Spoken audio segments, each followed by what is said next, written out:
नमस्कार दोस्तों। डेट तो देखो आज की 8 अगस्त है, लेकिन सॉरी आज वीडियो काफ़ी ज़्यादा लेट हो गया। सुबह देखो मैंने कोशिश की थी हॉस्पिटल जाने से पहले बना दूं, लेकिन नहीं बन पाया, तो फिर पूरा दिन तो वहीं बीत गया। फिर अभी आया हूं तो अभी जल्दी से बनाया है। आज देखो 3 इश्यूज़ हम डिस्कस करेंगे। सबसे पहले फिलीपींस के जो राष्ट्रपति हैं वो भारत की यात्रा पर आए, तो इंडियन एक्सप्रेस में आर्टिकल है इंडिया फिलीपींस रिलेशंस से संबंधित। दूसरा आर्टिकल फिर दिल्ली में हर साल जो धुएं का बादल बन जाता है ना, तो काफ़ी कॉम्प्रिहेंसिव आर्टिकल है, दिल्ली में पोल्यूशन की समस्या के बारे में, वो डिस्कस करेंगे। और तीसरे नंबर पे इंटरनेशनल कोर्ट ऑफ जस्टिस यानी वर्ल्ड कोर्ट ने ना क्लाइमेट एक्शन के बारे में कुछ इंपॉर्टेंट पॉइंट्स क्लैरिफाई किए हैं। अब इन पॉइंट्स को ना जो आईसीजे का क्लैरिफिकेशन है ना, इनको आप आंसर्स में यूज कर सकते हो, एसे में यूज कर सकते हो, तो काफ़ी अच्छे पॉइंट्स हैं। तीनों आर्टिकल्स इंपॉर्टेंट हैं। चलिए डिस्कशन स्टार्ट करते हैं। इसके बाद नेक्स्ट आर्टिकल देखो इंडिया फिलीपींस रिलेशंस से संबंधित है। अपना सिलेबस में जीएस पेपर सेकंड के इस टॉपिक से आर्टिकल को रिलेट कर सकते हो। सबसे पहले फिलीपींस की आप लोकेशन देख लीजिए। साउथ ईस्ट एशिया में ये है फिलीपींस यहाँ पर, और आसियान का मेंबर है फिलीपींस। अभी कंटेक्स्ट देखो ये है, फिलीपींस के जो प्रेसिडेंट हैं वो भारत की यात्रा पर आए। 4 से 8 अगस्त तक वो भारत की यात्रा पर रहे। देखो वैसे इंडिया और फिलीपींस के जो टाइज हैं, रिश्ते हैं, नए नहीं हैं। डिप्लोमेटिक रिलेशंस इस्टाब्लिश हुए 75 साल पूरे हो गए। 1949 में डिप्लोमेटिक रिलेशंस इस्टाब्लिश हुए थे, और पिछले साल यानी 2024 में 75 साल पूरे हुए थे। ये रिलेशंस देखो आज के ज़माने में ना इंडिया की जो पॉलिसी है ना, एक्ट ईस्ट पॉलिसी, उस पॉलिसी का कोर है। एक्ट ईस्ट पॉलिसी का क्या मतलब है? एक्ट ईस्ट पॉलिसी का मतलब ये है, हमारे ईस्ट में ये सारे जो देश हैं ना, म्यांमार, लाओस, थाईलैंड, कंबोडिया, खास करके आसियान के जो मेंबर्स हैं, इनके साथ में रिश्ते मजबूत करना हर एक डायमेंशन में, पॉलिटिकल डायमेंशन में, इकोनॉमिक डायमेंशन में, स्ट्रेटेजिक डायमेंशन में, हर एक डायमेंशन में इंडिया के ईस्ट में जो देश आते हैं उनके साथ में रिश्ते मजबूत करना। और फिलीपींस यहाँ पे इंपॉर्टेंट इसलिए है क्योंकि फिलीपींस आसियान का मेंबर है, आसियान का पार्ट है। और आसियान जो ऑर्गेनाइजेशन है जिसमें 10 देश आते हैं, ये इंडिया की जो इंडो पैसिफिक स्ट्रेटजी है ना, उसका सेंट्रल पिलर है, आप कह सकते हो, आसियान। इसके अलावा इंडिया का एक विजन भी है, विजन महासागर। विजन महासागर क्या है? विजन महासागर देखो इंडिया की ना एक मैरीटाइम स्ट्रेटजी है। क्या है? मैरीटाइम रणनीति है कि हम इंडियन ओशन और पैसिफिक ओशन दोनों में हमारी जो आउटरीच है, दोनों में हमारी जो पॉलिसी है ना, उनको हम इंटीग्रेट करेंगे। उसे बोलते हैं विजन महासागर। मतलब देखो सिंपल सा जो कंसेप्ट है कि इंडियन ओशन में और पैसिफिक ओशन में, दोनों में इंडिया के जो इंटरेस्ट हैं वो शेयर्ड हैं। शेयर्ड इसलिए क्योंकि चाइना, आपको पता है, पैसिफिक ओशन वाले देशों को भी चाइना से खतरा है, इंडियन ओशन में इंडिया आता है, इंडिया को भी चाइना से खतरा है। तो मिल के काम करेंगे तो बढ़िया है ना। तो दोनों को एक साथ लेके चलना, उस अप्रोच को कहते हैं विजन महासागर। कीवर्ड्स कई बार यूज करते हैं आंसर में तो बढ़िया मार्क्स मिलते हैं, तो विजन महासागर कीवर्ड आप याद रखिएगा। अब थोड़ा देखो स्ट्रेटेजिक साइड पे फोकस करते हैं। देखो जब भी फिलीपींस का नाम आता है ना, तो साउथ चाइना सी डिस्प्यूट जो है वो ऑटोमेटिकली कनेक्ट हो जाता है। क्यों? क्योंकि साउथ चाइना सी में एक इंपॉर्टेंट कंट्री है फिलीपींस। आप लोकेशन देखिए, यहाँ पे देखो, ये है फिलीपींस और ये है साउथ चाइना सी। अब यहाँ पे ना एक 9 डैश लाइन है, ये है मान लो 9 डैश लाइन। तो चाइना कहता है कि 9 डैश लाइन के अंदर ये सारा जो एरिया आता है ये हमारा एरिया है, ये चाइना बोलता है। लेकिन देखो फिलीपींस समेत बहुत सारे देश जैसे इंडोनेशिया वगैरह है, चाइना के इस कंसेप्ट का विरोध करते हैं। वो बोलते हैं भैया EEZ देखो, आप एक्सक्लूसिव इकोनॉमिक जोन देखो जो इंटरनेशनल कन्वेंशन के हिसाब से है, आप ये अपनी काल्पनिक 9 डैश लाइन क्यों बना रहे हो? तो अब 9 डैश लाइन के अंदर तो देखो कुछ आइलैंड्स भी आते हैं जिसको लेके डिस्प्यूट हो गया था। तो 2016 में ना परमानेंट कोर्ट ऑफ आर्बिट्रेशन ने केस गया था, और कोर्ट ऑफ आर्बिट्रेशन ने केस का फैसला, चाइना और फिलीपींस की जो डिस्प्यूट थी ना, केस का फैसला दिया फिलीपींस के पक्ष में। और चाइना के क्लेम को, चाइना का जो एक क्लेम था कि 9 डैश लाइन के अंदर जो भी आइलैंड्स वगैरह आते हैं वो हमारे हैं, चाइना के क्लेम को परमानेंट कोर्ट ऑफ आर्बिट्रेशन ने रिजेक्ट कर दिया था। लेकिन दिक्कत ये थी, उस समय जो राष्ट्रपति थे ना फिलीपींस के, जिनका नाम था रोड्रिगो डुटेर्टे। अब ये जो थे ना, ये थोड़े चाइना के मित्र थे। इवन इतना बढ़िया verdict permanent court of arbitration ने इनके पक्ष में दे दिया, बावजूद इसके इन्होंने जो अप्रोच रखी ना, वो चाइना को एकोमोडेट करने वाली रखी। अरे चलो कोई बात नहीं यार, फिर भी दोस्ती बनी रहे, उस टाइप की अप्रोच चाइना के साथ उस समय के राष्ट्रपति ने मेंटेन की। लेकिन आज के जो राष्ट्रपति हैं ना, जो ये अभी इंडिया की यात्रा पर आए हैं, जिनका नाम है फर्डिनांड मैक्रोस जूनियर, ये थोड़े कड़क किस्म के इंसान हैं। इन्होंने देखो चाइना के अगेंस्ट ज़्यादा स्ट्रिक्ट स्टैंड ले लिया है कि भैया हमारे आइलैंड हैं वो वापस दो, केस का फैसला हमारे पक्ष में आया था। तो फिलीपींस ना अब चाइना का विरोध करने लगा है खुल के, और जापान, ऑस्ट्रेलिया, यूएस, इन देशों के साथ में फिलीपींस डिफेंस एग्रीमेंट साइन कर रहा है चाइना के अगेंस्ट। इंडिया को भी ना फिलीपींस अपनी सिक्योरिटी इक्वेशन में काउंट करता है, इसलिए काउंट करता है क्योंकि फिलीपींस को पता है इंडिया भी चाइना का दुश्मन है।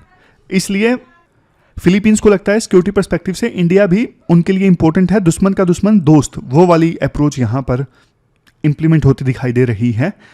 और पिछले 3 सालों में ना, लास्ट 3 ईयर्स में, पिछले 3 सालों में इंडिया ने ओपनली फिलीपींस की जो पोजीशन है ना साउथ चाइना सी डिस्प्यूट पर, ओपनली इंडिया ने फिलीपींस को सपोर्ट किया है कि हाँ भाई फिलीपींस सही है, चाइना गलत है। और फिलीपींस ने इंडिया के बनाए Indian ocean regional international fusion centre को ज्वाइन किया। ये जो इंटरनेशनल फ्यूजन सेंटर है ना, ये क्या करता है, इंडियन ओशन में जो शिप आते जाते हैं ना, उनकी इंफॉर्मेशन वगैरह इकट्ठी करता है, और जो देश इस फ्यूजन सेंटर का पार्ट है उनके साथ भी इंडिया फिर इंफॉर्मेशन वगैरह आने जाने वाले शिप्स के बारे में शेयर करता है। एक और चीज़ यहाँ पे बतानी इंपॉर्टेंट है, देखो इंडो पैसिफिक रीजन में जो ये पहले मिडिल पावर हुआ करते ना, जैसे इंडिया मिडिल पावर है, इंडोनेशिया मिडिल पावर है, ये पहले ना या तो यूएस के साथ में दोस्ती ज़्यादा बढ़ाया करते थे या चाइना के साथ में। बट अब इंडो पैसिफिक रीजन में जो ये मिडिल पावर्स हैं, ये भी अपनी रिलेशनशिप को डाइवर्सिफाइड चाहते हैं। ये भी सारे के सारे जो अंडे हैं वो एक ही टोकरी में नहीं रखना चाहते। ये चाहते हैं कि यार यूएसए के साथ दोस्ती हो तो इंडिया के साथ भी हो, जापान के साथ भी हो, ऑस्ट्रेलिया के साथ भी हो। मतलब इनको पता है कि यूएसए धोखा दे सकता है, तो हमारी दोस्ती डाइवर्सिफाइड होनी चाहिए। फिर राइटर बोलते हैं इंडिया और फिलीपींस के रिलेशन में ना एक प्रॉब्लम जो अभी तक थी वो थी कनेक्टिविटी इशू। फिलीपींस देखो इंडिया से ना ज्योग्राफिकली काफ़ी दूर है।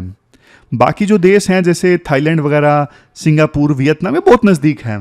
थाईलैंड को तो लोगों ने आजकल बेंगलोर बना रखा है, मतलब सीधी फ्लाइट पकड़ते हैं, थाईलैंड घूम के वापस आ जाते हैं। सिंगापुर भी इतना दूर नहीं है। तो इंडिया और फिलीपींस के बीच में दूरी रिलेटिवली ज़्यादा है, कोई शिपिंग लाइन नहीं है, कोई डायरेक्ट फ्लाइट नहीं है, कोई ज़्यादा मजबूत टूरिज्म का लिंक नहीं है। लेकिन अब जाके फिलीपींस ने ना इंडियन नेशनल्स के लिए वीज़ा फ्री एंट्री अलाउ कर दी है। एयर इंडिया की डायरेक्ट फ्लाइट्स अब इंडिया और फिलीपींस के बीच में स्टार्ट हो गई है। जैसे देखो वियतनाम ने जब इंडिया और वियतनाम के बीच में डायरेक्ट फ्लाइट स्टार्ट की थी ना, तो टूरिज्म काफ़ी बूम हो गया था। इंडिया से बहुत से लोग वियतनाम में जाने लगे थे। इवन कंबोडिया, इंडोनेशिया में भी सेम पैटर्न देखने को मिला। जैसे ही उन्होंने फ्लाइट्स ओपन करी, वहाँ पे टूरिज्म की जो आवाजाही थी वो बढ़ गई। और इवन देखो फिलीपींस में ना 2023 में ना 1.4 मिलियन टूरिस्ट ने वहाँ पे विजिट किया, और उसमें से भारतीय सिर्फ 30,000 थे, यानी 30,000 थे। लेकिन अब ये नंबर ग्रो करेगा। अब देखो इकोनॉमी की तरफ चलते हैं। आसियान में देखो फिलीपींस का ना इंडिया के साथ ट्रेड 6th रैंक में है, 6th रैंक पे है आउट ऑफ 10 मेंबर्स। समझ गए, 6ठे नंबर पे सबसे ज़्यादा ट्रेड है इंडिया का फिलीपींस के साथ आसियान में। बायलेटरल ट्रेड $3.5 बिलियन का है। इंडिया एक्सपोर्ट करता है $2 बिलियन का और इंपोर्ट करता है $1.5 बिलियन का। प्रॉब्लम देखो ये है कि फिलीपींस का ट्रेड माइंडसेट ना China, US, Japan, Hong Kong, Australia, New Zealand, इन देशों के साथ ज़्यादा है। मतलब फिलीपींस इन देशों के साथ में ज़्यादा ट्रेड करना चाहता है। इंडिया के साथ ट्रेडिशनली थोड़ी हेजिटेंसी रही है, हिचकिचाहट रही है इंडिया के साथ ट्रेड करने में। और इवन देखो जब आसियान इंडिया का एग्रीमेंट साइन हुआ था ना, तो उसको भी ना फिलीपींस ने सबसे लेट रेटिफाई किया था। लेकिन अब देखो थोड़ा सुधार हुआ है। मतलब अब फिलीपींस की वो हिचकिचाहट दूर हुई है इंडिया के साथ ट्रेड करने की। जून 2023 में एक एग्रीमेंट साइन हुआ था, custom cooperation and mutual assistance agreement. फिर दोनों के बीच में प्रेफरेंशियल ट्रेड एग्रीमेंट साइन करने को लेके नेगोशिएशन स्टार्ट हो गई हैं। एफटीए से पहले का स्टेज होता है प्रेफरेंशियल ट्रेड एग्रीमेंट। इसमें क्या होता है, कम से कम कुछ चीज़ों को लेके टैरिफ कम कर दिया जाता है, सिलेक्टेड चीज़ों को लेके। फिलीपींस के लिए ना ये काफ़ी इंपॉर्टेंट है, क्योंकि RCEP यानी रीजनल कॉम्प्रिहेंसिव इकोनॉमिक पार्टनरशिप और इंडो पैसिफिक इकोनॉमिक फ्रेमवर्क दोनों का मेंबर है फिलीपींस। लेकिन दोनों में ना मेजर ट्रेड एक्टर नहीं है, दोनों से ज़्यादा फायदा फिलीपींस को नहीं हुआ है। इसलिए इंडिया के साथ ट्रेड इंक्रीज कर रहा है तो फिलीपींस को फायदा है। अब इन्वेस्टमेंट पैटर्न की बात करें, देखो इंडिया की जो इन्वेस्टमेंट है ना फिलीपींस में, वो ऑलमोस्ट $5 बिलियन की है।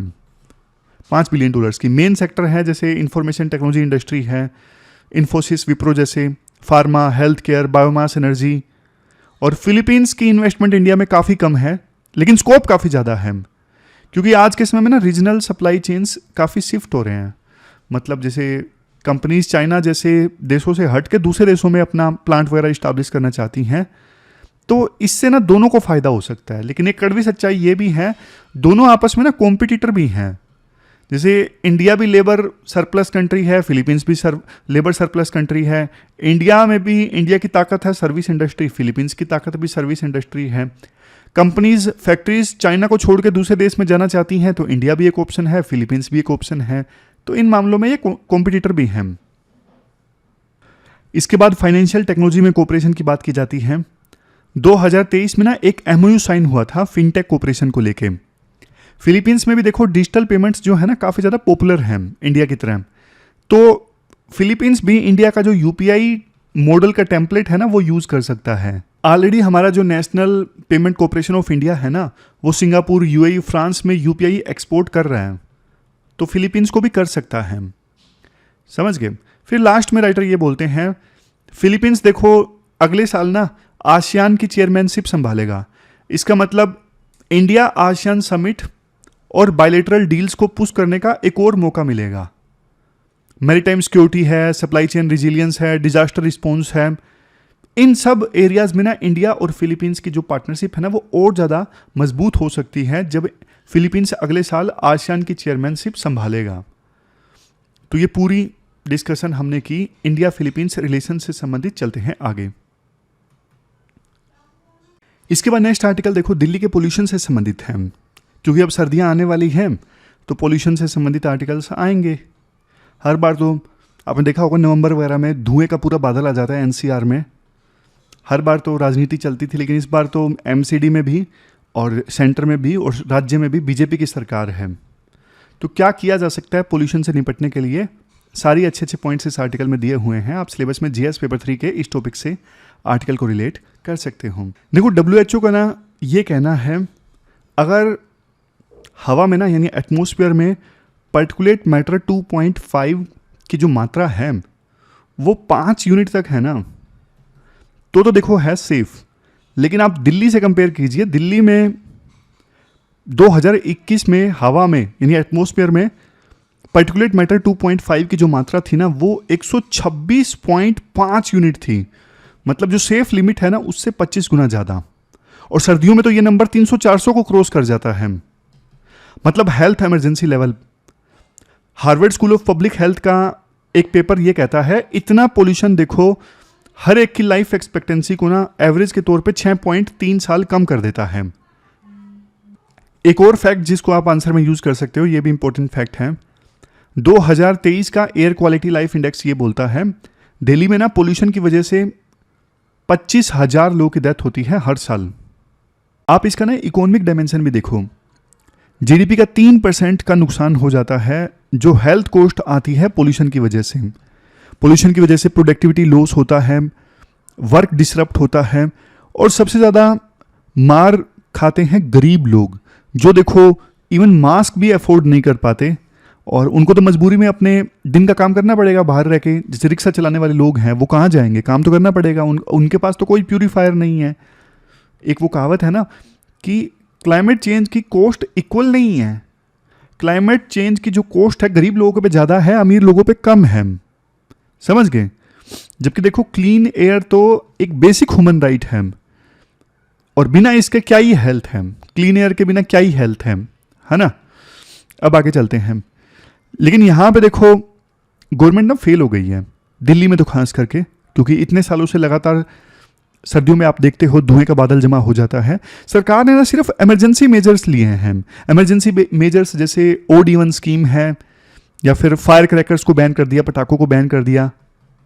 लेकिन ये सब काम करना ना सिम्टम्स को कंट्रोल करने से संबंधित है, कि आप सिम्टम्स को कंट्रोल कर रहे हो, लेकिन आप रूट काज पे वार तो नहीं कर रहे हो ना। जो जड़ है पोल्यूशन की, आप उस पे वार नहीं कर रहे हो। प्रॉब्लम का कोर देखो ये है ब्यूरोक्रेटिक ओवरलैप, मतलब अलग अलग एजेंसीज की जुरिडिक्शन आती है पोल्यूशन को कंट्रोल करने में, और ब्लेम गेम चलता रहता है। इस एजेंसी का काम है, इस एजेंसी का काम है। पॉलिटिक्स में भी ब्लेम गेम चलता रहता है। ब्लेम गेम मतलब दिल्ली सरकार सेंटर को दोषी ठहराती थी, सेंटर दिल्ली सरकार को, ये चलता रहता था। जबकि देखो सच्चाई तो ये है, दिल्ली में पोल्यूशन की प्रॉब्लम कोई एक शहर की प्रॉब्लम नहीं है, ये रीजनल प्रॉब्लम है, जिसमें पंजाब, हरियाणा, यूपी सबका रोल है। लेकिन कोऑर्डिनेशन की कमी है इस प्रॉब्लम को कंट्रोल करने में। अब ना थोड़ा सिस्टमेटिक ढंग से मैं आपको बताता हूं पोल्यूशन के सोर्स क्या हैं, और फिर सॉल्यूशन बताऊंगा। सबसे पहला सोर्स क्या है? Biomass burning. थोड़ा सिस्टमेटिक ढंग से इसको हम करते हैं। सबसे पहला सोर्स जो है दिल्ली में और आसपास के रीजन्स में पोल्यूशन का, बायोमास बर्निंग। बायोमास मतलब ऑर्गेनिक फ्यूल। जैसे देखो ये गाय भैंस के गोबर के उपले बनाए जाते हैं, क्रॉप के रेजिड्यूज को यानी स्टबल को जला दिया जाता है। इससे ना स्मोक का एक ब्लैंकेट बन जाता है जो हम हर साल देखते हैं। चलो ये तो पहले रीजन हुआ। चलो अगला रीजन पे जाने से पहले सॉल्यूशन की बात भी साथ के साथ कर लेते हैं। सॉल्यूशन क्या है? सॉल्यूशन देखो ये है, एनसीआर के एरियाज में ना एलपीजी का जो एडोप्शन है ना वो 75% तक लेके आओ। सरकार को चाहे इसके लिए ज़्यादा सब्सिडी देनी पड़े, सरकार दे, लेकिन एलपीजी का एडोप्शन 75% तक होना चाहिए। मतलब कम से कम 75% हाउस होल्ड्स जो हैं एलपीजी का इस्तेमाल करें। फिर देखो कम्युनिटी बायोमास प्लांट्स इस्टेब्लिश किए जाएं। कम्युनिटी बायोमास प्लांट्स मतलब जैसे पंचायत मिल के बायोमास प्लांट लगा देती है। जैसे पंजाब में एक मॉडल है फतेहगढ़ साहिब में, वहाँ पे ना क्रॉप रेजिड्यूज से बायोगैस बनती है। क्रॉप काटते हैं ना, पीछे से कचरा बच जाता है तो उससे बायोगैस बनाई जाती है। तो स्टबल को ना कंप्रेस्ड बायोगैस में कन्वर्ट करने वाले प्लांट्स को ज़्यादा इस्टेब्लिश करो। तो ये पहली चीज़ हुई। अब इसके बाद बात करते हैं दूसरे रीजन की, industry and thermal power plants. Industry और थर्मल पावर प्लांट से निकलने वाला धुआं, इसके लिए क्या किया जाए? देखो दिल्ली एनसीआर में ना 12 थर्मल पावर प्लांट्स हैं जिनकी कैपेसिटी है 13.2 गीगावाट। अब 12 में से 7 तो देखो ऐसे हैं जो अभी भी 2015 के एमिशन स्टैंडर्ड को फॉलो कर रहे हैं, मतलब एमिशन काफ़ी ज़्यादा होता है इनसे। तो इसके लिए राइटर सॉल्यूशन ये देते हैं, कि दिल्ली में ना थर्मल पावर प्लांट्स में नई टेक्नोलॉजी यूज होनी चाहिए जिसका नाम है FGD मतलब फ्लू गैस डीसल्फराइजेशन। ये जो टेक्नोलॉजी है ना FGD, ये सभी थर्मल पावर प्लांट्स में कंपलसरी होनी चाहिए। इवन देखो जो 35 साल से ज़्यादा पुराने थर्मल पावर प्लांट्स हैं ना उनको बंद कर दो, उनकी जगह क्लीन टेक वाले थर्मल पावर प्लांट्स इस्टेब्लिश करो। जैसे NTPC का दादरी का सुपर क्रिटिकल यूनिट है, ये एग्जाम्पल है। जो दिल्ली एनसीआर में इंडस्ट्रियल जोन्स है ना, उन इंडस्ट्रियल जोन्स में हर 3 महीने में एमिशन रिपोर्ट तैयार की जानी चाहिए कि एमिशन कितना रहा है। और जो स्मॉल एंड मीडियम एंटरप्राइजेज हैं SME, उनकी बिल्डिंग्स की छतों पे तो रूफ टॉप सोलर पैनल लगने चाहिए, इलेक्ट्रिक बॉयलर का इस्तेमाल होना चाहिए। तो ये सारे पॉइंट्स हो गए industry and thermal power plants से संबंधित। हमने सॉल्यूशन भी जान लिया, इससे पहले बायोमास बर्निंग वाला सॉल्यूशन भी जान लिया था। तीसरे नंबर पे पॉइंट आता है ईंट भट्टों से संबंधित, जिन्हें बोला जाता है ब्रिक किल। क्या बोला जाता है? ब्रिक किल, ये नाम आपने सुना होगा। तो ईंट भट्टे एनसीआर में ना बहुत ज़्यादा हैं, नंबर है 4600 के आसपास। मोस्टली यूपी में, जैसे वेस्टर्न यूपी में बागपत बुलंदशहर जो दिल्ली के नज़दीक शहर पड़ते हैं ना, वहाँ पे हैं। अब ईंट भट्टों की वजह से ना ज़मीन की जो टॉप सोइल है ना वो ख़राब हो जाती है। ग्राउंड वाटर भी कंटामिनेटेड हो जाता है। तो ईंट भट्टों का सोल्यूशन निकालना जरूरी है। सबसे पहले ईंट भट्टों का सोल्यूशन है, ईंट भट्टों में ना जिग जैग टेक्नोलॉजी का यूज किया जाए। जिग जैग मतलब ऐसे फिर ऐसे फिर ऐसे फिर ऐसे, समझ गए? तो जिग जैग टेक्नोलॉजी का जब इस्तेमाल किया जाता है ना, मतलब इस लेआउट में जब ईंटें बनाई और पकाई जाती है तो हीट ट्रांसफर जो है वो एफिशिएंट तरीके से होता है, फ्यूल यूज कम होता है और एमिशन भी 60% तक कम हो जाते हैं। तो इसके लिए जो ईंट भट्टे के मालिक है ना, उनको इंसेंटिवाइज करने के लिए कि आप इस टेक्नोलॉजी का यूज करो, उनको थोड़ा सब्सिडी वगैरह दी जा सकती है, इंटरेस्ट फ्री लोन्स दिए जा सकते हैं। फिर आता है नेक्स्ट पॉइंट, चौथा पॉइंट है व्हीकल्स से संबंधित। व्हीकल से संबंधित पॉइंट क्या है? दिल्ली में देखो 1 करोड़ से ज्यादा रजिस्टर्ड व्हीकल्स हैं, लेकिन दिक्कत देखो ये है, बिजली से चलने वाले जो व्हीकल्स हैं ना, उनका एडोप्शन अभी भी दिल्ली में काफी कम है। ये दिक्कत है। तो इसका सॉल्यूशन जानते हो क्या है? इसका सॉल्यूशन ये है कि सारी जो डिलीवरी है ना 2 व्हीलर्स वाली, वो उनको आने वाले 2 से 3 सालों में ना इलेक्ट्रिक बना दो। मतलब ये इंश्योर करो कि आने वाले 2 से 3 साल बाद जितने भी 2 व्हीलर्स बिके वो इलेक्ट्रिक वाले हों। और 10 साल से पुराने जो 2 व्हीलर्स है ना, उनको 24 महीनों के अंदर अंदर रिप्लेस कर दो, मतलब बैन कर दो, उनको हटा दो, वो सड़कों पर नहीं दौड़ने चाहिए। अब देखो राइटर इसी प्रकार की जो टाइमलाइन है ना 3 व्हीलर 4 व्हीलर के बारे में बताते हैं। अब टाइमलाइन वगैरह देखो इंपॉर्टेंट नहीं है, टैक्सी वगैरह का भी डेटा देते हैं। जैसे 30,000 टैक्सीज हैं जो 8 साल से ज़्यादा पुरानी हैं, उनको 2 साल के अंदर अंदर ईवी में शिफ्ट कर दो, इलेक्ट्रिक व्हीकल में शिफ्ट कर दो। 5,000 इलेक्ट्रिक बसेज हैं, इनको 3 साल में ना ऐड कर दो और ज़्यादा। तो मतलब ये टाइमलाइन वगैरह तो इतनी इंपॉर्टेंट नहीं है, लेकिन पॉइंट आप समझ गए ना। फिर नेक्स्ट जो पॉइंट आता है वो वेस्ट मैनेजमेंट से संबंधित आता है, 5वां पॉइंट वेस्ट मैनेजमेंट से संबंधित। देखो दिल्ली में ना 11,000 tonne solid waste daily generate होता है। अब आधे से ज्यादा तो आपको पता है कूड़े के पहाड़ में इकट्ठा हो जाता है। कूड़े के जो ढेर होते हैं ना, वहां पे ये जो कूड़ा है ना, ये सॉलिड वेस्ट है, वो डाल दिया जाता है, डंप कर दिया जाता है। बड़े बड़े पहाड़ हम दिल्ली में देखते हैं कूड़े के। और यमुना में भी जो नालों से पानी जाता है ना, 70% जो होता है वो अनट्रीटेड होता है, उनका ट्रीटमेंट नहीं होता है। तो सॉल्यूशन क्या है? इसका सॉल्यूशन देखो ये है, सूरत मॉडल है वेस्ट सेग्रीगेशन का। आप उस मॉडल को इन्फोर्स करो जिसमें ऑर्गेनिक वेस्ट, इनऑर्गेनिक वेस्ट, गीला वेस्ट, सूखा वेस्ट, वो सब अलग कर दिया जाता है। अब इसकी ना डिजिटल मॉनिटरिंग होनी चाहिए। अगर कोई घर ऐसा नहीं कर रहा है तो उस पर फाइन लगाया जाए। समझ गए? सबसे पहला पॉइंट यही है, वेस्ट सेग्रीगेशन अच्छे से होना चाहिए और जो घर अच्छे से नहीं कर रहा है उस पर फिर फाइन लगाया जाए। फिर दूसरा पॉइंट ये है, डिसेंट्रलाइज्ड एसटीपी बनाए जाएं। डिसेंट्रलाइज्ड सॉलिड जो ट्रीटमेंट के प्लांट है ना वो इस्टेब्लिश किए जाएं और ओल्ड जो प्लांट्स है ना उनको रिपेयर किया जाए। आप बोलोगे सर डिसेंट्रलाइज्ड एसटीपी मतलब? डिसेंट्रलाइज्ड एसटीपी मतलब विधानसभा के लेवल पे, जिले के लेवल पे ये सब इस्टेब्लिश किए जाएं। और जो वेस्ट पिकर हैं, जो वेस्ट इकट्ठा करते हैं, उनको फॉर्मल सेक्टर में लाया जाए। अभी वेस्ट पिकर्स बहुत ज़्यादा इनफॉर्मल ढंग से काम करते हैं। और जो लैंडफिल्स हैं, जो कूड़े के पहाड़ हैं, उनको हटा के वहां पे ग्रीन स्पेस बनाया जाए।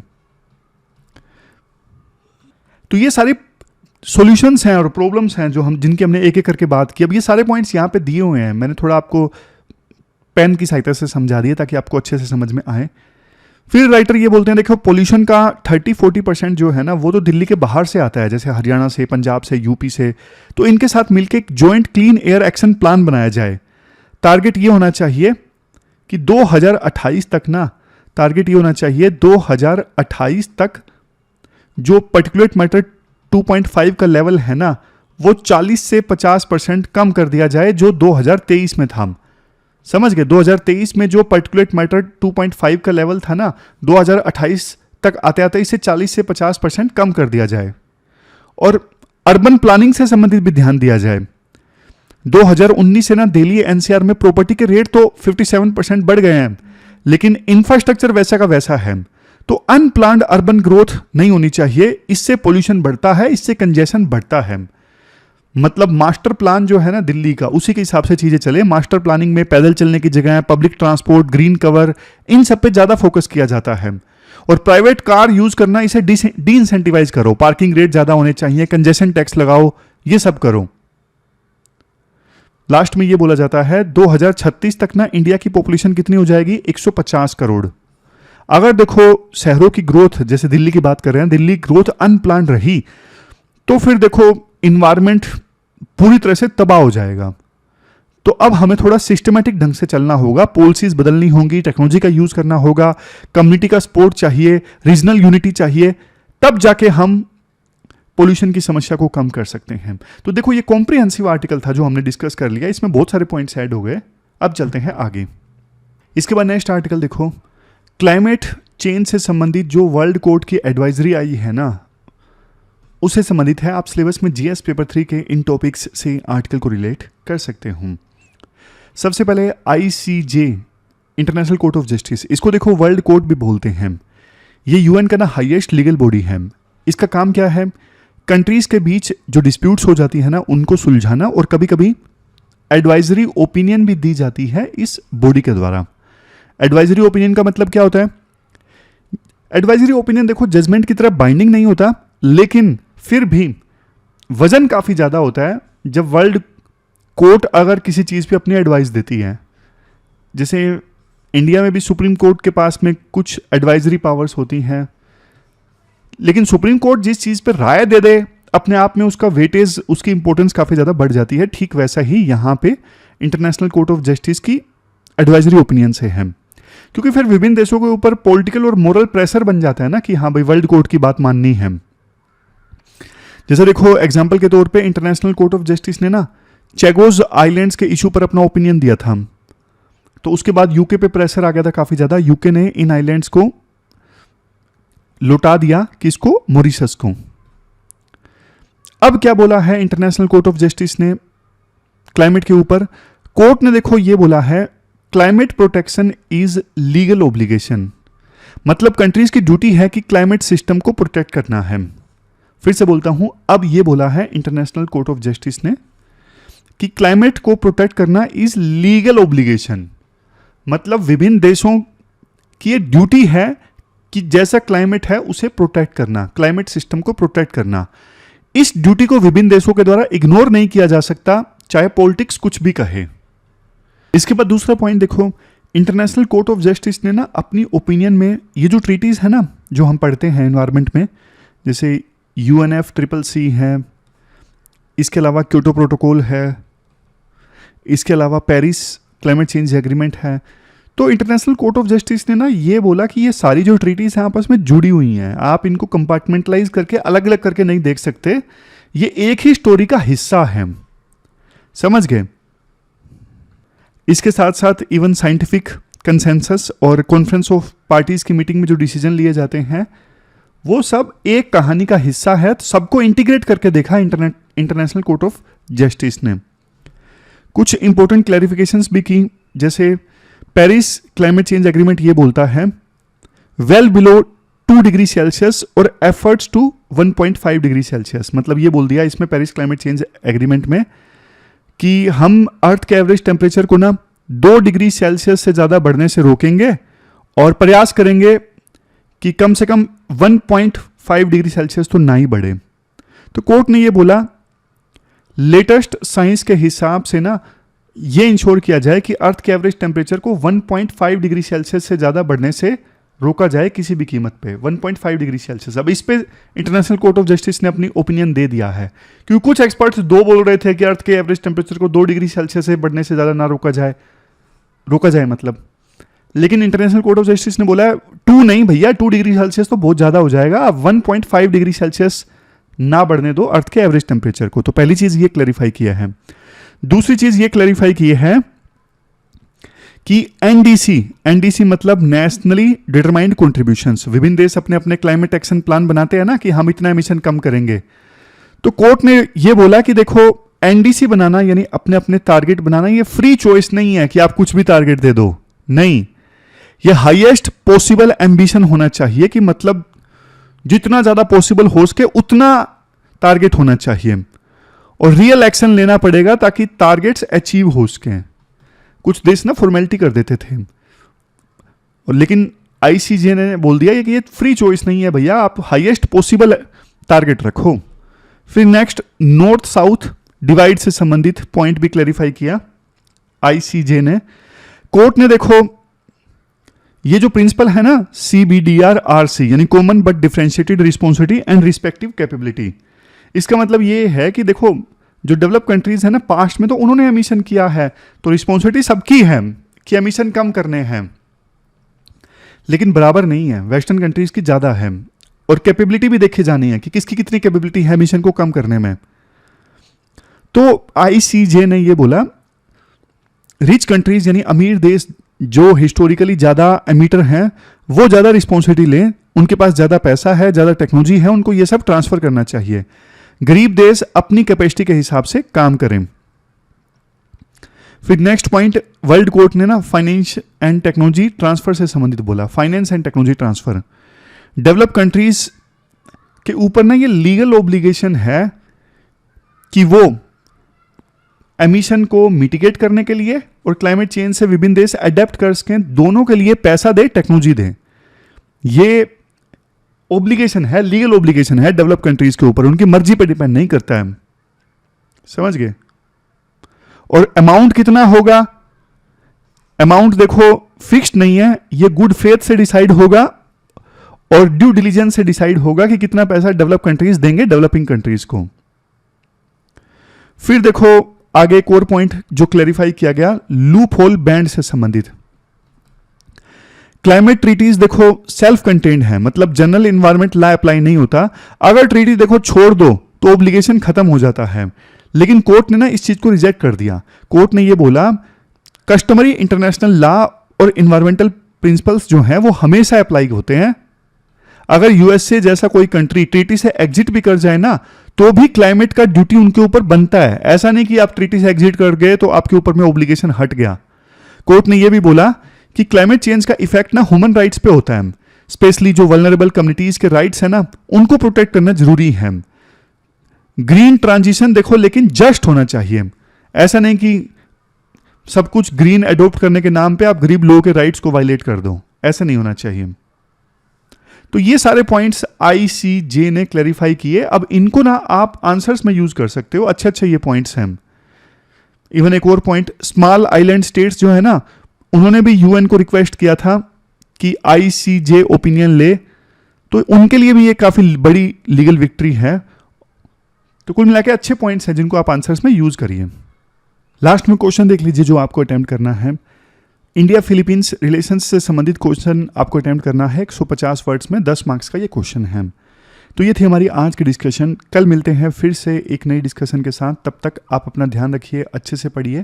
Thank you very much for discussion.